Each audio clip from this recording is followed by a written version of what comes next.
Cuando quieras, Yolanda, ¿podemos? Vale. Bueno, pues vamos entonces, voy a hacer una presentación de la persona desarrollada hoy. No necesita presentación para la gente que está aquí, pero yo sí quiero comentar algunas cosas.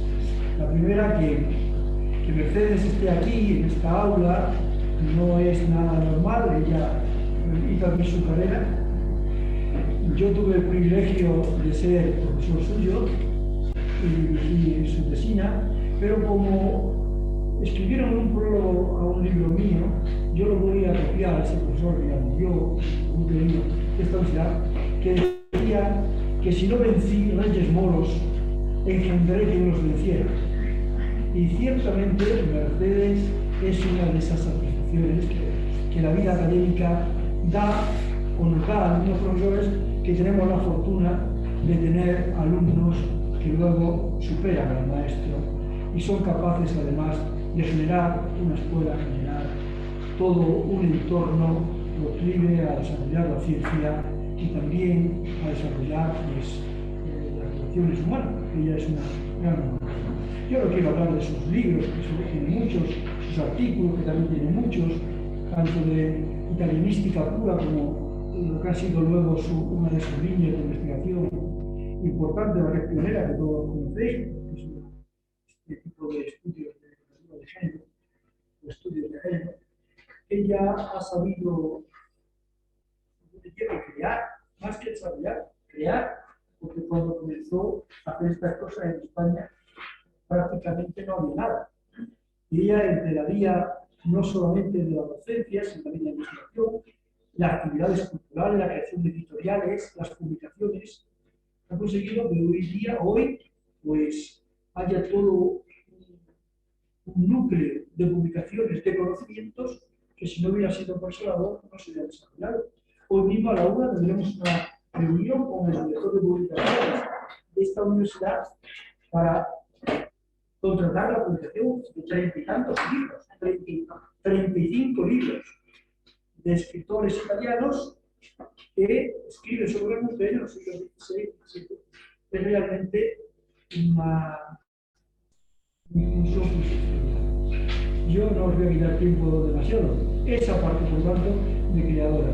En segundo lugar, es una persona que ha tenido siempre en cuenta, y para mí es una de las cosas quizá más valorables en un profesor universitario, ha creado, como he dicho antes, una escuela. Quizá ella pertenezca a una escuela, que es la nuestra, pero ella ha creado otra, ha creado la suya. Y la ha creado, pues, haciendo participar a muchísima gente, a muchas personas que a través de sus grupos de investigación, a través de sus investigaciones, pues ha conseguido darle un puesto, darle un aliciente, darle una salida de futuro. Son muchas la gente que con ella, con sus tesis, sus publicaciones, sus congresos, sus seminarios, ha conseguido darles oportunidades. Y eso es muy importante porque en la vida universitaria no todo el mundo es así, En la vida universitaria hay los que trabajan solamente pro bono sua, Eso suelen ser bastantes. Yo creo que comparado con la labor de Mercedes, la suya es la justa. La otra es demasiado egoísmo, va poco lejos. Te voy a dejar, querida Mercedes, tú sigue viniendo a Salamanca, esté yo o no esté, es lo mismo, en casa, por lo tanto, tiene la palabra. Bueno, muchas gracias. Muchas gracias al profesor González, Vicente González, con estas palabras suyas ya me ha emocionado, porque en mi caso sí que Salamanca me ha prestado, ¿no? Porque Natura no da, Salamanca no presta. En mi caso sí me ha prestado bastante, ¿no? Cuando yo vine a estudiar, he salido de la escuela de Vicente González y de su grupo de académicos. Y claro, este modelo, pues después lo que yo he hecho es intentar llevarlo pues a otro sitio, ¿no? Pero por supuesto que mi formación en Salamanca fue crucial en un momento de mi vida para desviarme, y digo desviarme en el mejor sentido de la palabra, ¿no? Desviarme pues de lo que yo venía haciendo hasta ese momento movimiento que era la filología románica, que era muy aburrida, esto sin ánimo de ofender a nadie, pero el italiano, la filología italiana me pareció mucho más apasionante y bueno, pues entonces empecé ahí mi camino que, como ha dicho él, pues me ha llevado por unos derroteros pues imprevistos, por así decirlo, ¿no? También es el resultado de pues, una carrera un poco, dijéramos, como errática, pues se puede decir, ¿no? Vagabunda, incluso, siempre en el sentido mejor de la palabra, ¿no? De no ir por los caminos que están establecidos, ¿no? Entonces, si algo quisiera yo transmitir a los alumnos y alumnas del doctorado es precisamente esa idea, ¿no? De la valentía en la investigación, es decir, para investigar es una palabra que ya tiene dentro de sí ese significado de descubrir lo que todavía no se ha hecho, ¿no? De rechazar los refritos, de no caer en los refritos, ¿no? Que se dice en el lenguaje coloquial, ¿no? Coloquial académico, sino de intentar aportar algo a lo que ya está, ¿no? Y en ese sentido yo creo que algo que todavía no se ha, pero que se está empezando a valorar, pero que no se ha valorado lo suficiente, es la creatividad por una parte y por otra parte los lazos afectivos, ¿no? Estos dos elementos me parecen fundamentales y son, os digo, los secretos de nuestro éxito, del éxito de nuestros proyectos. Los secretos son esos, no hay más secretos. El primero es, como ya he dicho, la valentía. El segundo, la colaboración, porque sin colaboración no hay investigación, o la investigación se queda muy corta. El hecho de que las personas que investigan en un mismo campo puedan encontrarse, puedan dialogar, puedan discutir de sus problemas, eso amplía el horizonte de la investigación increíblemente, ¿no? La interdisciplinariedad amplía el horizonte de la investigación, ¿no? Porque creemos que la investigación tiene que ser específica y profunda, ¿no? Pero más queremos que nuestra investigación sea profunda, contrariamente, más tenemos que indagar en lo interdisciplinar, porque esa visión interdisciplinar nos va a llevar a ahondar en lo que nosotros queremos, en donde nosotros queremos ir y qué es lo que nosotros queremos saber, ¿no? Y el último elemento es el elemento de la colaboración, como decía, el elemento de la colaboración y poder crear sinergias entre las personas que hacen una misma investigación. Cuando, ya vamos a hablar de proyectos, ¿no? Yo voy a hablaros de nuestros proyectos. Cuando mientras que tú eres una investigadora solitaria o un investigador solitario, bueno, pues puedes un poco hacer un poco lo que tú quieras, ¿no? Pero cuando tú haces un proyecto, y claro, tu investigación es tu granito de arena, pero claro, nosotros queremos no un granito, nosotros queremos una playa, ¿no? No queremos el granito de arena, queremos la playa. Entonces, para conseguir esa playa no la puede rellenar un investigador o una investigadora sola, hace falta un equipo de investigación, ¿no?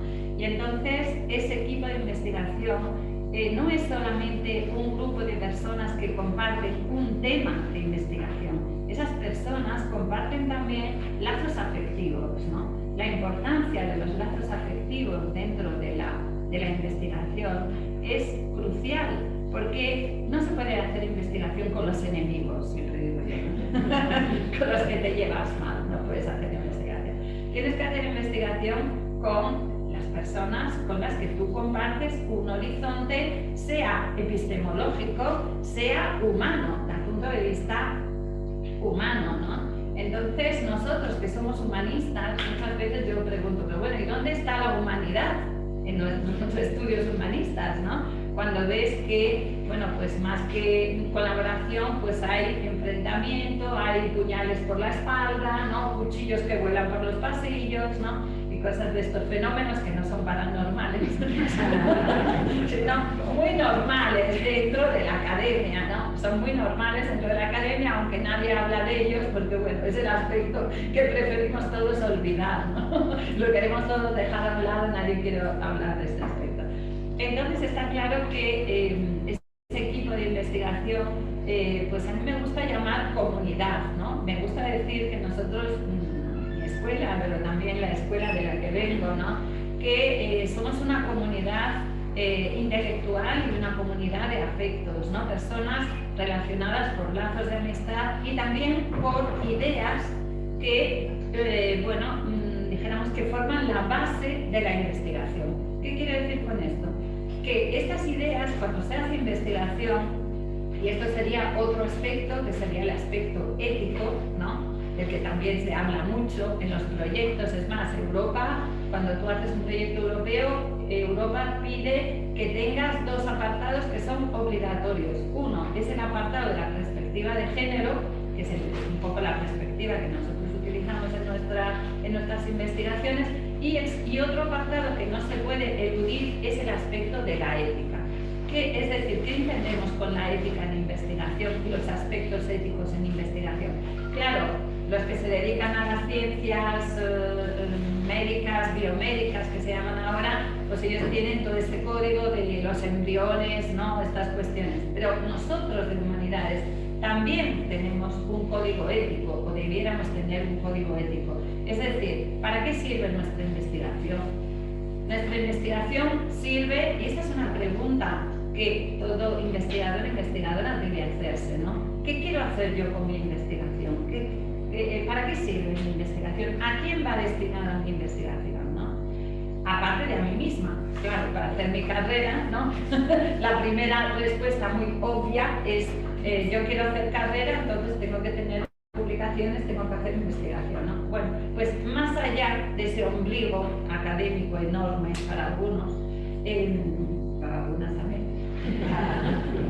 no es una cuestión de género, ¿no? Es una cuestión de hombres y mujeres, es una cuestión de cómo tú te colocas en el mundo, ¿no? Entonces, bueno, pues nosotros en nuestra escuela pensamos que se viene al mundo para intentar cambiarlo, ¿no? A mejor. Entonces, esa idea de intentar cambiar a mejor el mundo, ¿no? Nosotros lo hacemos a través de nuestra investigación. Entonces es un poco lo que yo llamo el activismo académico, ¿no? Con estos términos un poco extraños. Activismo académico, pues activismo académico es intentar hacer una investigación que no se quede solo en la universidad, sino que vaya también a transformar la sociedad. Esto que antes estaba denostadísimo, ¿no? La divulgación hace 10 años, claro, yo voy a decir casi que te escupían en la cara, ¿no? a mí me lo reprocharon cuando yo hice mi cátedra, es que usted es una divulgadora. Yo, pues sí, a mucha honra, ¿no? Claro que lo soy. Como que la divulgación es una cosa menor, pero vamos a ver, si uno es divulgador será porque tiene algo que divulgar, digo yo, ¿no? Entonces, si no lo tuviera, pues no podría divulgarlo, ¿no? Entonces entendéis cómo, por fin, después el sistema de ciencia ha entendido que la divulgación, que ahora ya no se llama divulgación porque como era divulgar, o sea, el vulgo, esta palabra no queda bien, entonces la han transformado en transferencia, ¿no? Ahora eso se llama transferencia. O sea, imaginaros cómo cambia. Muy capitalista, por cierto, ¿no? O sea, un término muy capitalista.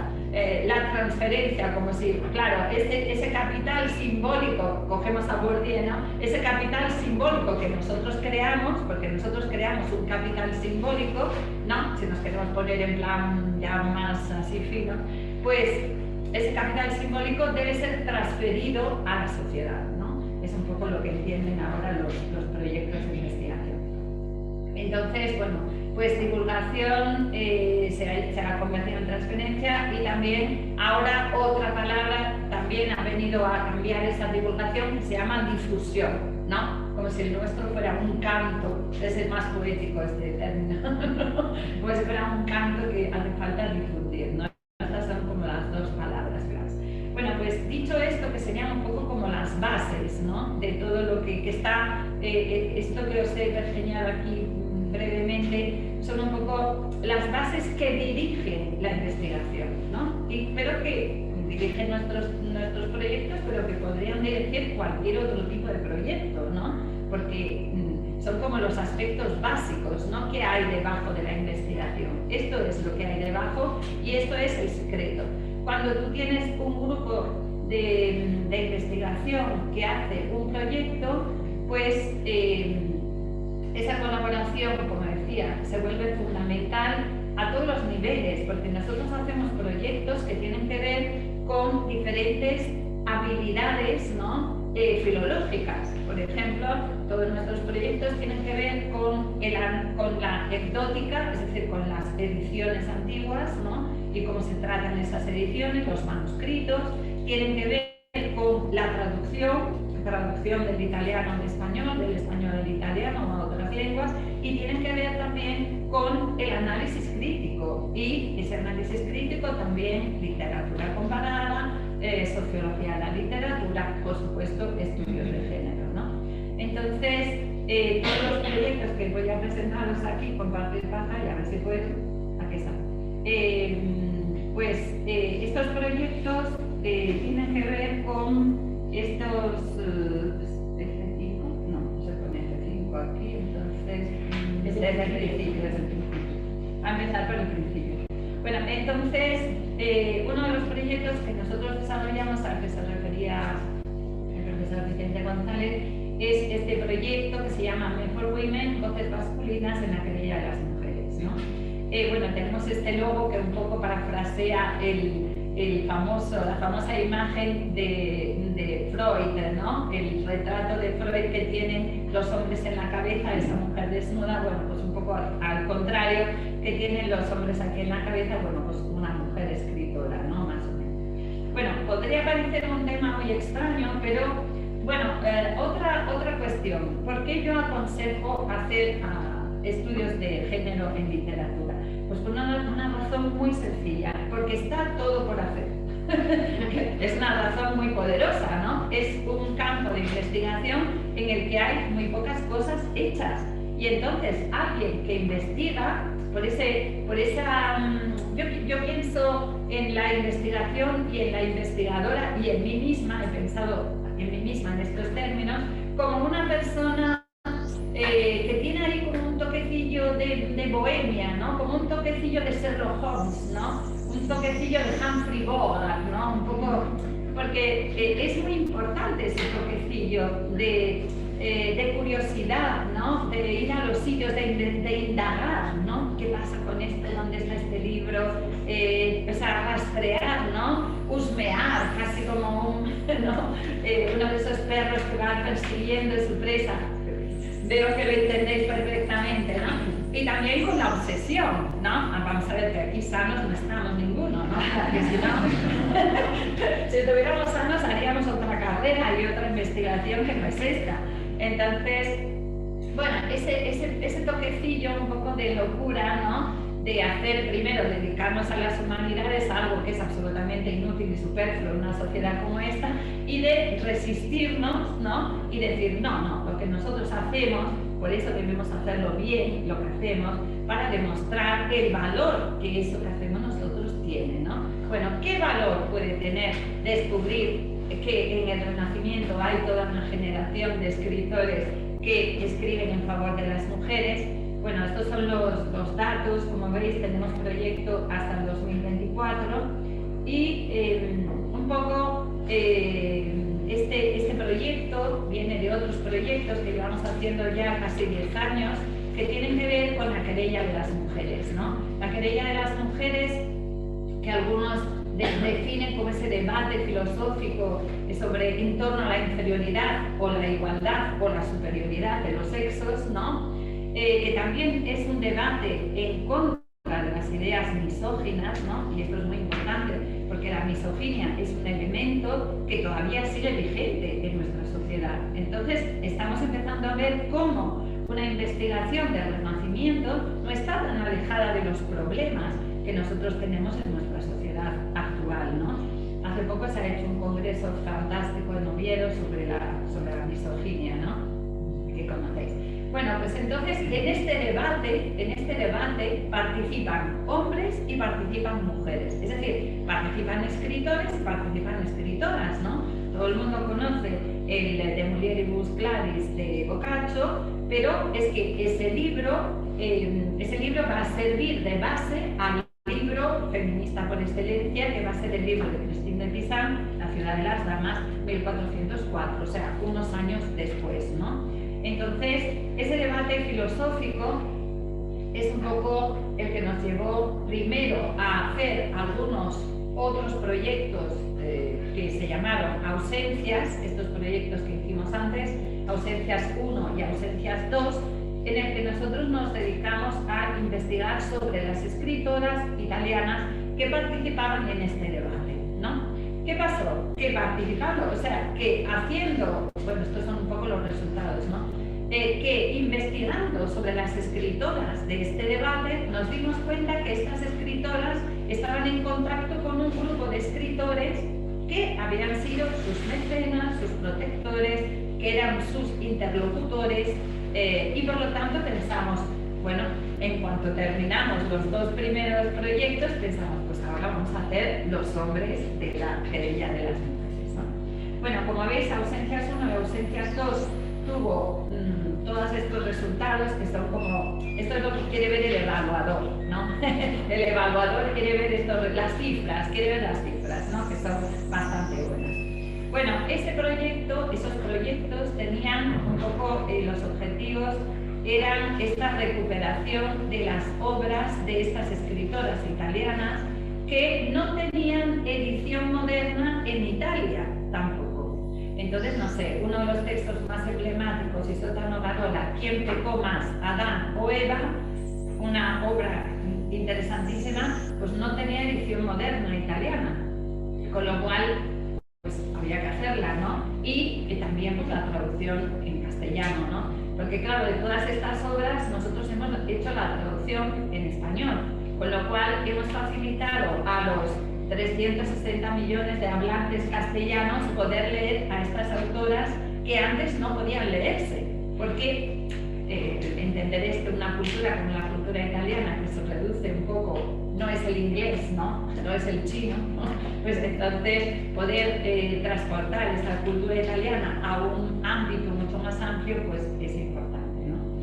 ¿Qué otro de los objetivos de este proyecto? Pues reconstruir la historia de las ideas feministas, ¿no? Porque se tiene esa idea equivocada de que el feminismo empieza a finales del siglo XIX, principios del siglo XX. Esto no es cierto. El feminismo como movimiento social sí empieza en ese momento, pero las ideas feministas ya se vienen fraguando en Europa desde el final de la Edad Media, ¿no? Entonces, ¿cómo llegan? O sea, nos damos cuenta de que el feminismo moderno va a beber de esas fuentes antiguas. El feminismo o los feminismos en este momento adoptan muchas de las ideas que son de Christine de Pizan, 1404, ¿no? Y en las agendas feministas, no solo de nuestro país, sino de muchos, están exactamente las mismas ideas que estaban en el Renacimiento. O sea, ¿cuál es la prioridad de la agenda feminista mundial? La educación de las mujeres, ¿no? Pues esa educación de las mujeres está ya como primera necesidad tanto en las escritoras renacentistas como en los escritores renacentistas, que se dan cuenta que el problema de la inferioridad femenina está precisamente en la educación, ¿no? Entonces, bueno, por supuesto, trazar toda una tradición de escritura femenina, porque esa escritura hecha por mujeres, de esa tradición, todavía nosotros conocemos como fragmentos, no conocemos toda la secuencia, por así decirla, ¿no? Por así decirlo. También porque nosotros estudiamos la secuencia italiana, pero esa secuencia hay que estudiarla en un contexto europeo, porque como sabéis, ningún país se puede aislar dentro de una cultura, ¿no? Entonces tenemos una cultura occidental y dentro de esa cultura occidental necesitamos ver todo, cómo es esa trama de tradición. ¿Por qué? Pues porque la crítica literaria hasta hace muy poco niega absolutamente que exista una tradición de escritura de mujeres, ¿no? Diciendo, bueno, hay escritoras, pero ya tradición de escritura ya no, eso no. ¿Por qué? Porque las escritoras para los críticos tradicionales son casos aislados, porque las escritoras no hacen escuela, porque las escritoras no se recogen unas a otras, porque no existe la tecnología femenina, y todo esto es absolutamente mentira, ¿no? Eso es ignorancia epistemológica, ¿no? Claro, no se ha estudiado, claro, pero el hecho de que no se haya estudiado no puede ser el motivo de que se pueda negar esto.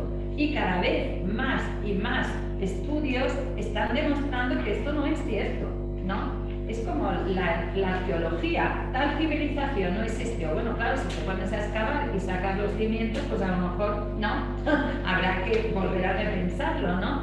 Este trabajo que nosotros hacemos también, en parte, forma parte de ese trabajo de arqueología filológica, ¿no? Ir a sacar, a desenterrar, a desempolvar, ¿no? Los manuscritos del pasado, interpelarlos, ¿no? Y ver qué nos pueden decir a nosotros personas del siglo XX, XXI, ya estoy un poco atrasada. Bueno, esto, ¿no? Como os decía, haciendo ausencias, nosotros nos dimos cuenta de que había una serie de relaciones entre estas escritoras y los editores, por ejemplo, que nosotros llamamos, pues, esto, hombres feministas ante litteram, ¿no? Los llamamos así un poco. Y también puso de manifiesto un elemento que es muy importante, que es el elemento de la colaboración. Es decir, porque yo estoy convencida, y quizá ahora diga una herejía, pero bueno, yo soy muy hereje, y no me importa, soy herética. Y es que yo estoy convencida de que el Renacimiento fue posible gracias a esa cultura del entendimiento y de la colaboración entre hombres y mujeres. Y estoy convencida porque las grandes obras del Renacimiento, de los grandes autores, muchas de ellas fueron patrocinadas por mujeres. Y esos grandes autores encontraron asilo y encontraron lo que hoy llamaríamos éxito, ¿no?, en la corte de muchas mujeres de poder, ¿no? Se habla allá arriba de las mujeres de poder. Entonces, quiero decir, esa cultura de la colaboración, si pensamos que en muchos de los reinos italianos, de los estados italianos, quien se ocupaba de la parte cultural eran las mujeres, ¿no? Eleonora de Toledo en Florencia, ¿quién era la que tenía los cordones de la bolsa de todos los artistas? Era ella. Entonces, gracias a esa colaboración entre hombres y mujeres, el Renacimiento fue posible. Claro, entonces nosotros debemos buscar esa colaboración, ¿no? Porque no podemos sustraer el talento femenino al talento humano, ¿no? Tenemos que completarlo, ¿no? Completar ese talento, poder dialogar, ¿no? Creo que es muy importante. Bueno, entonces los objetivos de Men for Women, como ya se dijo, son recuperar, analizar, traducir 34, ahora son 35, porque luego han aparecido otros textos, ¿no?, de hombres del Renacimiento italiano, escritores que participan en la querella de las mujeres. Algunos de estos hombres escritores pues son escritores muy conocidos, como por ejemplo Tasso, ¿no?, pero nunca se habla de él como defensor de las mujeres, ¿no?, a pesar de que tiene un libro donde lo hace, porque estos escritores siempre están considerados por otros aspectos, ¿no? El aspecto de que estos escritores fueran filóginos, ¿no?, que defendieran la dignidad de las mujeres, pues es algo que se pasa un poco como en silencio. También porque muchos de estos escritores eran disidentes religiosos, ¿no? Había ahí una idea de, bueno, pues el protestantismo daba más protagonismo a las mujeres, ¿no? Y entonces, quien participa, y eso es muy interesante, ¿no?, porque yo digo, todas las disidencias se tocan, ¿no? O sea, la disidencia religiosa se toca con la disidencia de género. Es decir, estos autores, muchos de ellos van a terminar en la hoguera, como Aurelio Paleario, uno de los autores, otros van a ser perseguidos por la Inquisición, Dominici, ¿no?, uno de ellos. ¿Por qué? Porque ellos defienden la dignidad de las mujeres y defienden bueno, pues las ideas protestantes, ¿no? Entonces esa defensa también, porque hay un grupo de mujeres muy potentes que son reinas y nobles italianas que van a ser disidentes religiosas y que van a apoyar la reforma protestante. Entonces hay ahí unas relaciones muy interesantes entre estas mujeres de poder y estos hombres que defienden la dignidad de las mujeres. Y ese aspecto todavía no ha sido estudiado. No ha sido estudiado prácticamente para nada, ¿no? Es otro de los aspectos que ha puesto en evidencia pues, nuestro proyecto. Bueno, esta cultura de la colaboración, ¿no?, ha llevado, como sabéis, en el Renacimiento, por ejemplo, ejemplo, es el momento en el que nacen las academias, ¿no? Las academias no son las universidades, porque las universidades son exclusivamente masculinas. Las mujeres no pueden ir a la universidad, pero las mujeres pueden participar en las academias. Las academias son como grupos de intelectuales que se juntan, ¿no?, para motivos culturales, por así decirlo, ¿no?, donde hay un ambiente donde se hace la cultura, ¿no? En algunas ciudades las academias son importantísimas, como en Siena, ¿no? En Siena la Academia de Gintronati es la academia que hace toda la cultura de Siena, y si me apuráis también de Florencia, que está al lado, ¿no? Entonces, en estos sitios, sobre todo en Siena, hay un grupo de mujeres que participa en la academia. Entonces, las academias eran sitios que permitían el acceso a las mujeres. Y en esas academias se produce esa cultura de la colaboración, como os decía, ¿no?, con una serie de tratados, traducciones. Las academias son como muy activas en este momento, ¿no? Y esa colaboración va a concluir, por ejemplo, en 1654, en donde, año en el que se va a crear la Academia delle Assicurate, que es la primera academia que hay en Italia de mujeres, hecha solo exclusivamente por mujeres, con socias mujeres, ¿no? Pero ese logro, esa primera academia, se funda porque antes, durante un siglo antes, las mujeres ya forman parte de otras academias, ¿no?, y que luego crean la propia academia.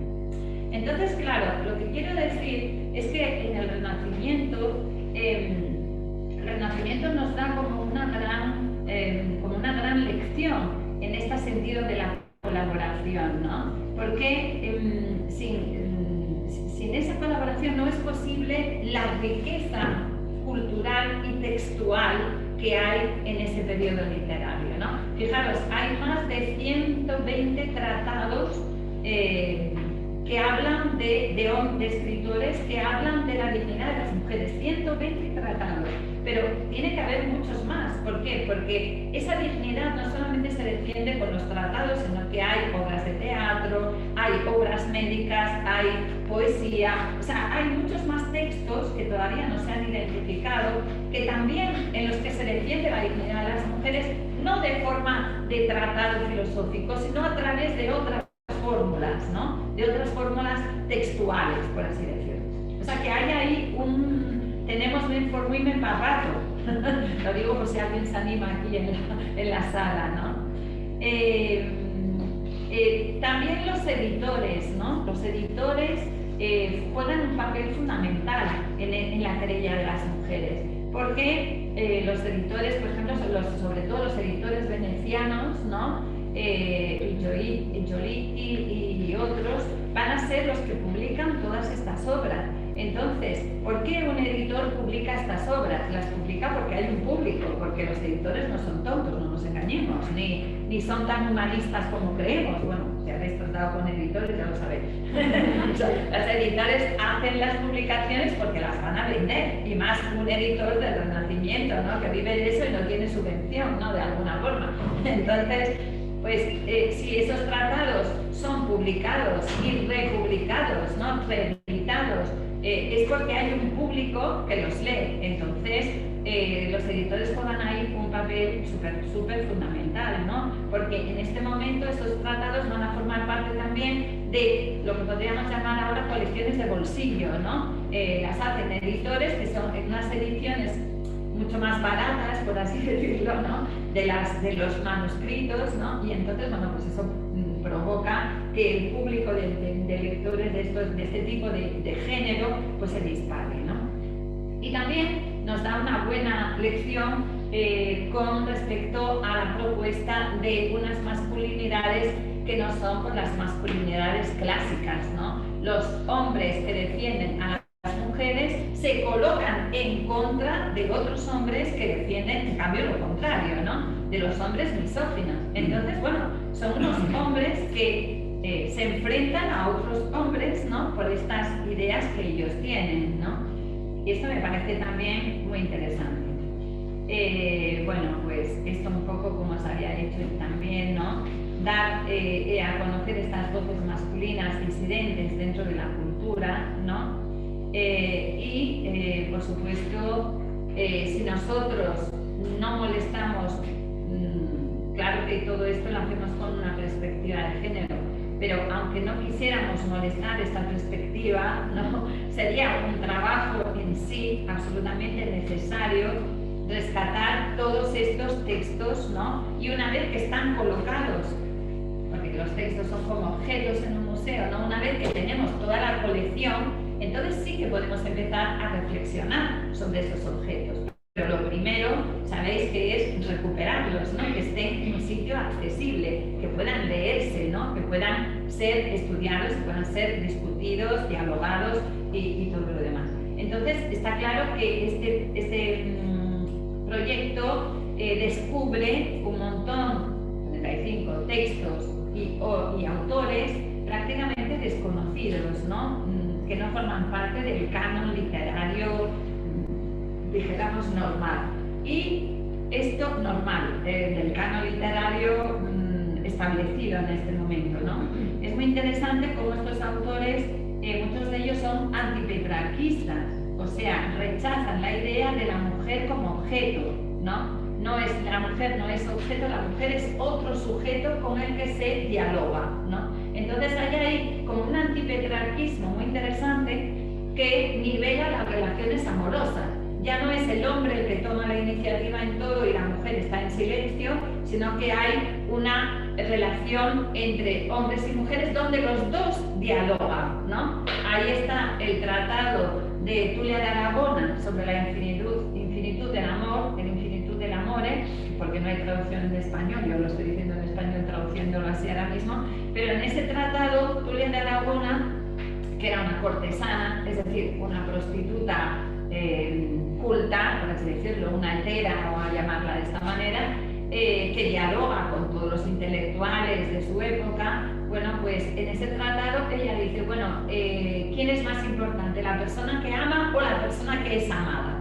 ¿No? Ella va a concluir que es más importante la persona que es amada. Pero claro, en esta pregunta, fijaros qué inteligente esta pregunta, porque ¿quién es más importante, la persona que ama o la persona que es amada? Ya está implícita una división de género muy fuerte, porque la persona que ama es siempre el hombre, ¿no? La persona amada es siempre la mujer, ¿no?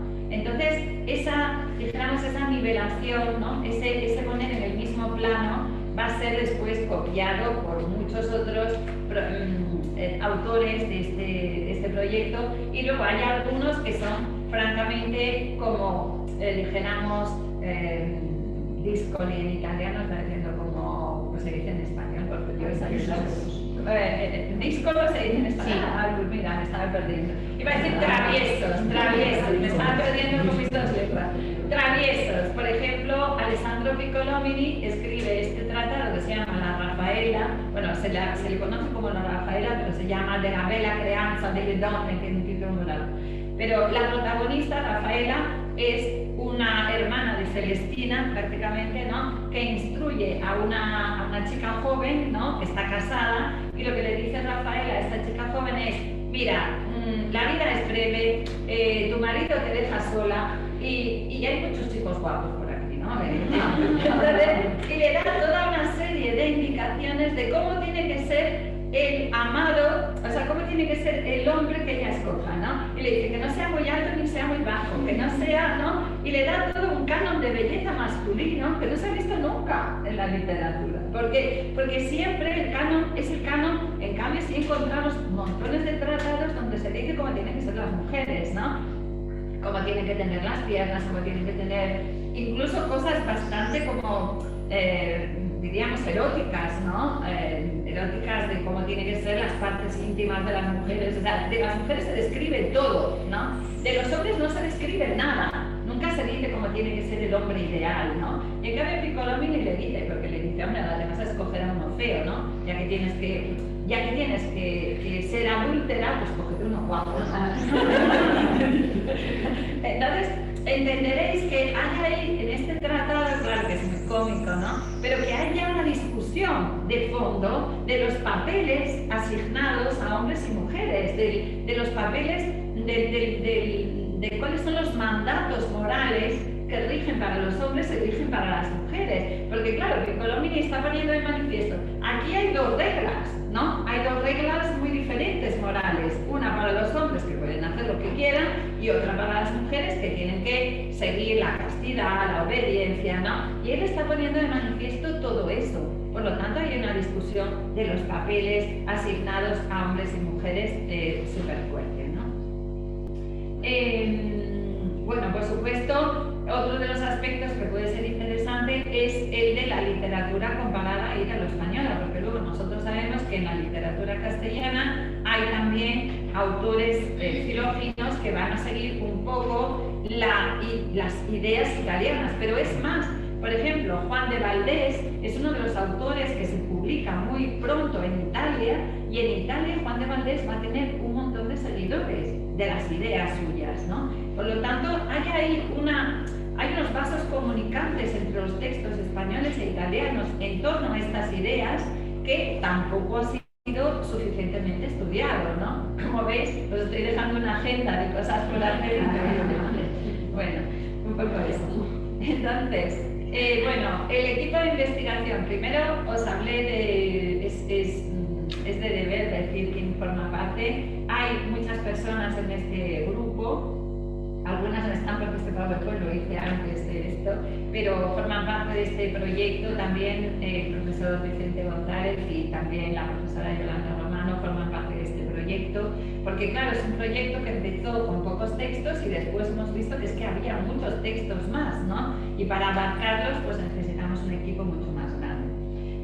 Bueno, es un equipo interdisciplinar, pero casi todos somos filólogos o hispanistas o italianistas de muchas universidades españolas y de muchas universidades italianas. Bueno, pues tenemos todavía por delante ahora la ardua tarea de estas ediciones que estamos preparando y esperamos, gracias a la colaboración de la Universidad de Salamanca y del Servicio de Publicaciones, tener pronto estas ediciones para que podáis leerlas. Algunos de estos textos se harán con el texto italiano, edición moderna del texto italiano renacentista, otros en cambio serán con una traducción castellana, ¿no? Y que por lo tanto solamente volver a poner en circulación dentro de la cultura estos textos, pues ¿para qué? Pues para producir un debate, ¿no? Un debate cultural, ¿no? Para poder apoyar ciertas ideas que tienen que ver con la igualdad, ¿no? La igualdad entre hombres y mujeres. ¿Por qué? Pues porque es un tema que todavía no está resuelto, no por nada, pero es que todavía no está resuelto, ¿no? Entonces, me gusta pensar que este tipo de proyectos, bueno, un poco aquí os he puesto lo que he ido hablando, me gusta pensar que este tipo de proyectos son muy parecidos al espíritu que reinaba en el Renacimiento, ¿no? El Renacimiento es una época en la que la cultura busca ejemplos, busca modelos para resolver la nueva sociedad que están haciendo después de la Edad Media, ¿no? Esa sociedad burguesa, esa sociedad de las ciudades, y donde mira a la antigüedad clásica, ¿no? Yo quiero pensar que estos proyectos del siglo XXI miran al Renacimiento para una renovación de nuestra propia cultura, ¿no? Y entonces esto me gusta especialmente porque creo que entra dentro de lo que es el espíritu de la filología, ¿no? El espíritu profundo de la filología, que es precisamente eso, ¿no? El estudio del pasado, pero no para colocarlo en las estanterías polvorientas de las bibliotecas, el pasado como muerto, no, el pasado como algo que revive en las formas del presente, ¿no? Estas son. Bueno, yo creo que ya está. Bueno, no he puesto, tengo 5 minutos más, porque estoy así como, no quiero bueno, entonces, lo que decía, ¿no? Estos escritores que se enfrentan con otros escritores misóginos, ¿no? Entonces vemos ahí también un enfrentamiento muy fuerte de los dos modelos de masculinidad, ¿no? Porque los textos misóginos van a ser defendidos por la universidad, precisamente, y por quienes están en las universidades, y por lo tanto por hombres muy cercanos a la ortodoxia, ¿no? Pues frailes, curas, ¿no? Y dijéramos los hombres religiosos, ¿no? Que tenían una tradición misógina muy fuerte, que ya les venía de la Edad Media, de la patrística, de los padres de la Iglesia, o sea, contra esa tradición tan fuerte de misoginia se van un poco a querellar, a enfrentar estos hombres del Renacimiento. Entonces ya vemos ahí que hay ahí como un enfrentamiento de dos culturas, la cultura renacentista laica, ¿no? Laica y abierta, y la cultura cerrada y religiosa de la Edad Media, ¿no? Vemos ahí un conflicto de intereses, ¿no? Que se está desarrollando en ese momento, ¿no? ¿Quiénes son los autores? Pues los autores van desde el siglo XIII, Andrea da Grosseto, aquí está la lista, pero la lista es mucho más grande, ¿no? Y os dejo con esta cita de Piccolomini, ¿no? Como veis, que él dice, espero no lo viera aquí porque hay una cosa, espero que con este no se sale esto, que no lo voy a quitar.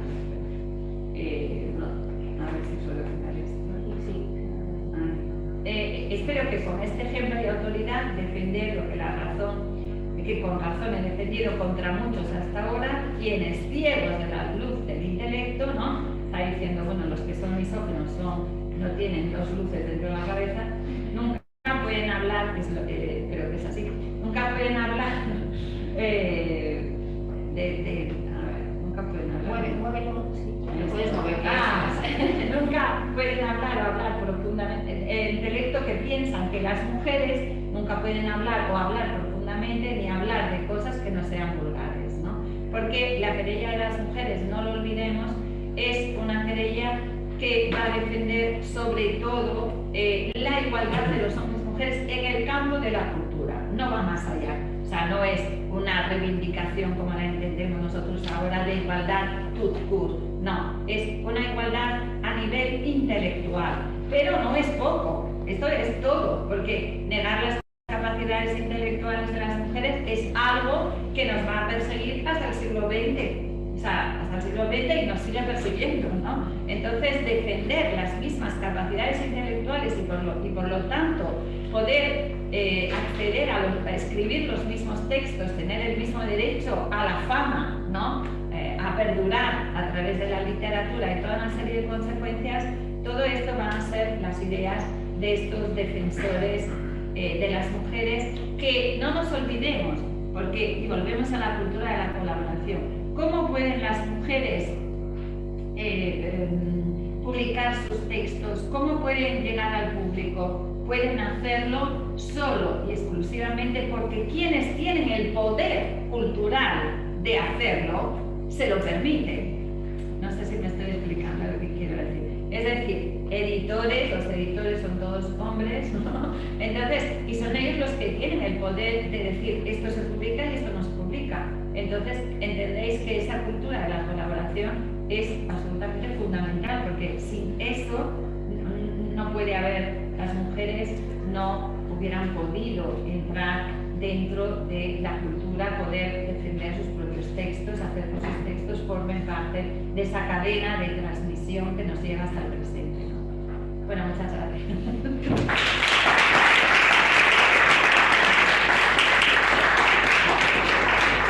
Bueno, veis que las expectativas se cumplen, ustedes además dicen las cosas con convicción, con mucho ánimo. Yo, si me permite, le voy a decir algo más que contribuye a esa historia y que tendréis que estudiar a los más jóvenes. Los viejos hemos hecho alguna cosa, pero claro, uno de los grandes problemas de que las mujeres no aparezcan, no estén ahí en la cultura italiana, es que las historias literarias italianas, desde Girolamo Tiraboschi ya, pasando por Flora, por todos los demás, a las mujeres le han dedicado nada. Ellos tenían un esquema mental que en Italia todavía no se ha roto del todo, de los maggiori y minori, y bueno, incluso a los propios hombres minori, se llamaban minori, los apartaban totalmente de las historias literarias. Esto durante sí, de años y años. Pero es una línea, dos líneas, incluso personajes, pues aparecían en historias literarias clásicas con un párrafo trocito pequeño, sin más, frente a hombres a veces muy secundarios, a nuestro entender, aparecían muchas cosas. Claro, eso es lo que ha condicionado, porque eso iba a la escuela. Y de la escuela pues pasaba adelante a las universidades y todo el mundo se regía más o menos por eso. Eso hay que cambiar. Ya hay algunas mujeres que tienen historia de la literatura literaria, todavía no públicas. Esto le va a servir un material extraordinario para que estas mujeres se animen a hacer historia de la literatura. Y perdonadme lo último, no hay más. Yo no suelo comulgar mucho, sabes muy bien Mercedes, con las nuevas tendencias esas de odio al hombre y todo la mujer, la fobia hacia el hombre. Pero Mercedes ha sido capaz de conjugar perfectamente eso que nos ha señalado hoy, de un feminismo, lógico, porque ella es una mujer, un feminismo pues, natural, donde hay esa colaboración que viene desde el ego, y yo espero que Mercedes no cambie en su grupo nunca en esto, no se deje llevar por las modas. Gracias, Mercedes.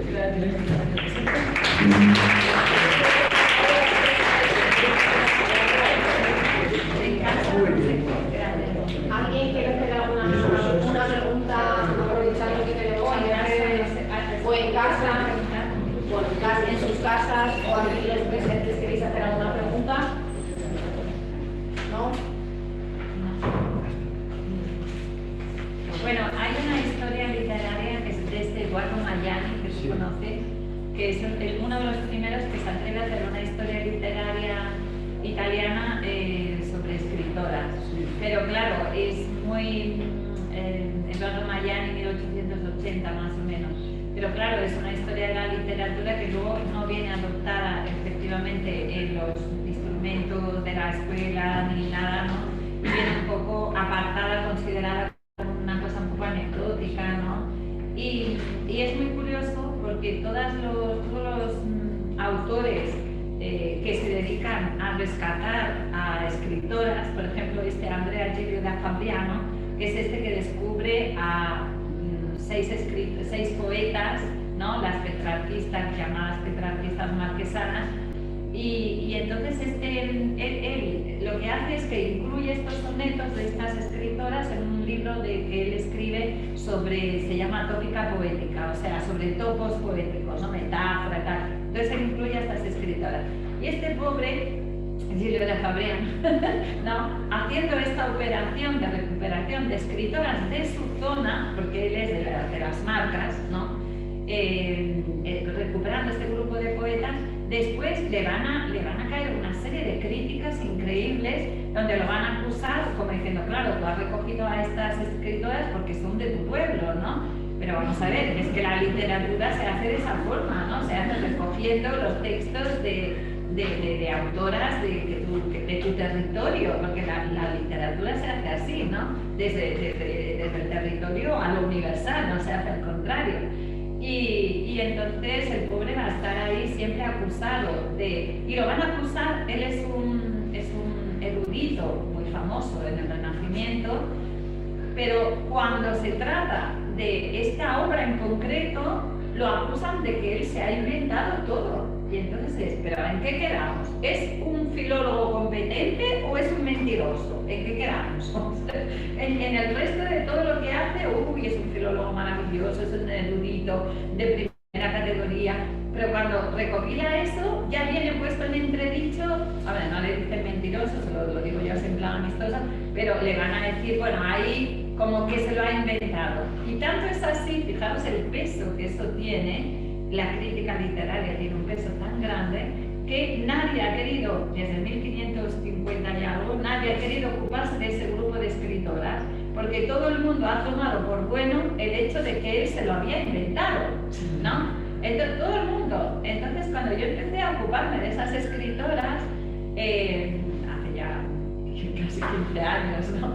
Empecé a ocuparme de estas poetas, me parecieron fascinantes, porque una de estas poetas empieza un soneto diciendo callaros hombres, o sea, callaros hombres, ¿no? Como decía San Pablo a las mujeres que callen, ¿no? Entonces ella empieza haciéndole la cuchufleta a San Pablo diciendo callaros hombres, ¿no? Con esta frase contundentísima, luego sigue un soneto súper feminista.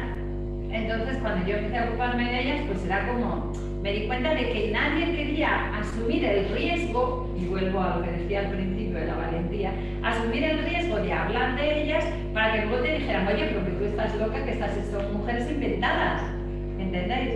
O sea, es como, estás estudiando algo que no existe, ¿no? En cambio, bueno, yo empecé así, como ya dije, estoy un poco loca, entonces hice mi estudio y tuve la suerte que me invitaron de ahí a poco, a dos años más tarde o así, un gran estudioso, Ferruccio Bertini, ¿te acuerdas de él? Que por desgracia ya no está aquí en este mundo, pues me invitó a Sasso Ferrato. Sasso Ferrato, él tenía un curso de verano y Sasso Ferrato, el de marketing, las marcas, es como dijéramos el centro de donde venían todas estas poetas, todas. Entonces, una de estas poetas, que se llama Giustina Levi Perrotti, resulta que la familia todavía viven descendientes de esta escritora. Y entonces, cuando era un curso de verano con alemanes, y yo que me había infiltrado allí, o sea, ya sabéis cómo son los filólogos alemanes, como muy, ¿no? Y yo iba con esto de las escritoras que iban muertita de miedo, porque me van a comer aquí. Y entonces yo di mi speech sobre Giustina Levi Perrotti, porque como sabía que era de allí. Y no te puedes imaginar, porque ahí salió un señor capuchino, vestido con capuchino, o sea, capuchino, no café, sino vestido de señor de capuchino, con su cordón y todo, y me dice, sí, porque yo soy el descendiente de Giustina Levi Perrotti. Hizo un speech maravilloso en favor de su antepasada y indirectamente mío, con lo cual fue fenomenal, porque yo tenía un miedo tremendo, ¿no? Y fue genial, ¿no? Y entonces para deciros, ¿no?, cómo se puede negar la existencia de las mujeres. Merche, mucho más cercano. Y quedarse tan tranquilo. Mucho más cercano ahora mismo. Tú sabes que la primera revista que se publicó Vivida por una mujer se hizo aquí en Salamanca. En Salamanca, en el siglo XVIII, hacia el año 1761, firmado por una tal, la Mensatriz Salmantina, así se llamaba la revista. Y la firmaba una señora que se llamaba Escolástica Hurtado de Mendoza. Bueno, pues toda la crítica es intentar averiguar que esa no es una mujer, que es un hombre. Claro. No sé por qué narices todo el mundo se empeña en que eso es un seudónimo, que no es una mujer, que se oculta el nombre de... Y era una cura. Era una mujer, seguro. Claro. O sea, que sigue todavía la historia. Por eso. Entonces, bueno, por lo menos sirve para deshacer un poco estereotipos, ¿no? Que se perpetúan, que no debemos dejar que se perpetúen, porque nuestra obligación como filólogos es también, como diría Petrarca, reconstruir la verdad, ¿no? Bueno, muchas gracias.